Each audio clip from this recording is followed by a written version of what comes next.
Hi friends, welcome to our channel happy home బ్లాగ్స్లో ఈరోజు వచ్చేసి రెసిపీ చేపల పులుసు. కావాల్సిన ingredients: old garam masala, spices, కొంచెం రైస్, కొంచెం ధనియాలు వేసుకొని బాగా లైటిష్ బ్రౌన్ వచ్చేంత వరకు వేయించుకోవాలి. తర్వాత మిక్సీ లేదా రోట్లో బాగా గ్రైండ్ చేసుకోవాలి అనమాట. రోట్లో మేము ఎందుకు తీసుకున్నామంటే మాకు టేస్ట్ కోసం రోట్లో దంచుకున్నాం అనమాట.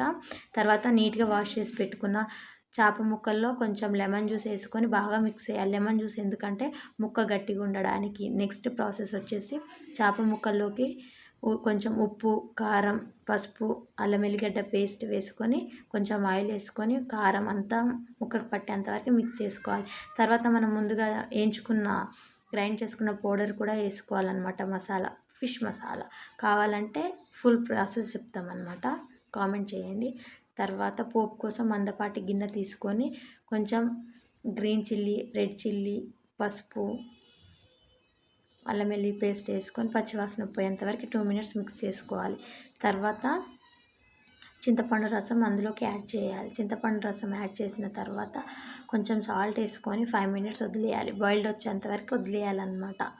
బాయిల్డ్ వచ్చినాక మనం ముందుగా కలిపి పెట్టుకున్న ముక్కలు ఒకటి ఒకటిగా అందులో వేసుకోవాలి అన్నమాట. మొత్తం వేసుకున్న తర్వాత ఒక 2 minutes అలా వదిలిపెట్టేయాలన్నమాట. మళ్ళీ ఒక్కసారి ఇలా టేస్ట్ చేసి చూడండి, మళ్ళీ మళ్ళీ ట్రై చేస్తారనమాట. ఎంతో టేస్టీగా ఉంటుంది చేపల పులుసు.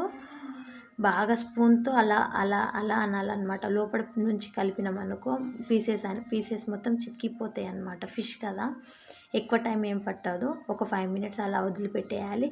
తర్వాత ఒక క్లాత్ తీసుకొని అలా అలా అనాలన్నమాట. మంచం పులుసు అనేది చేపలకి బాగా పడుతుంది. లాస్ట్ ఫైనల్ వచ్చేసి కొత్తిమీర, పుదీనా వేసుకొని ఒక 2 minutes వదిలిపెట్టేయాలన్నమాట. మనకి ఎంతో ఇష్టమైన ఎమ్మి చేపల పులుసు రెడీ. ఒక్కసారి ట్రై చేసి చూడండి, నాకు కామెంట్ చేయండి.